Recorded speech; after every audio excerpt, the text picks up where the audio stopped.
Maganda yan. Parang di ako takot-takot ni Mama Richie na, uy, pako. Gagala ka naman, tingin sa ulo, buwi ko, gusto ko na. Sakitin ka kasi. Kaya nga, may immune system ko ngayon.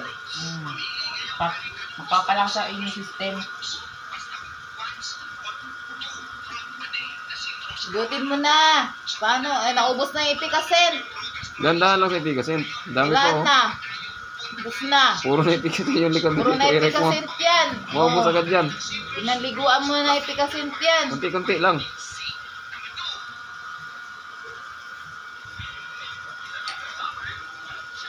Paano maghilot? Sipag ng binata kong pogi maghilot sa kamag-massage ha.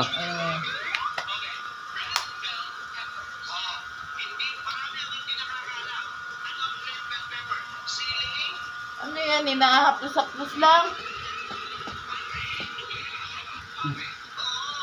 Ano yan? Kaya ikaw pa po, di ba like ka sinisipon, nag-sinisipon pa po. Ayan, magpa-ano stop mo inyong system para yung sakit nirapan din Bako, ako. araw-araw na nga nagpapa-araw yan. Ang pa-araw niya, umaga hanggang hapon. Di pa ba sapat yun? Hindi na ibig sabihin ng honey.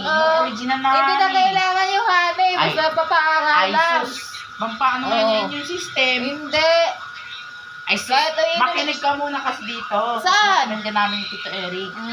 Kahit inom ka ng honey, kung wala ka namang para, wala ka namang yung katawan mo, wala din. Exercise mo si Papo. Pag Sabado, Exercise, kayo. araw-araw exercise yan, nagbabike yan eh.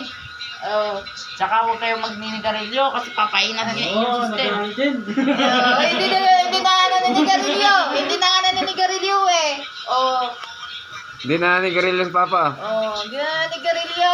Simula nung nilagnat Paano mo nasabi? Kasi na-expose pa rin si Papo sa uso kasi ikaw, di ba, pagkatapos magsigarilyo, lapit ka kay Papo, Hindi layo eh. Kaya, Hindi na ako naninigarilyo. tsaka si ate, papalakasin din yung inyong system niya, kaya yung sinisipon lagi. Ay, wala si ate mo. Wala kasi tanghali na nagigising. Paano yan? Walang exercise. Pagkagising, cellphone.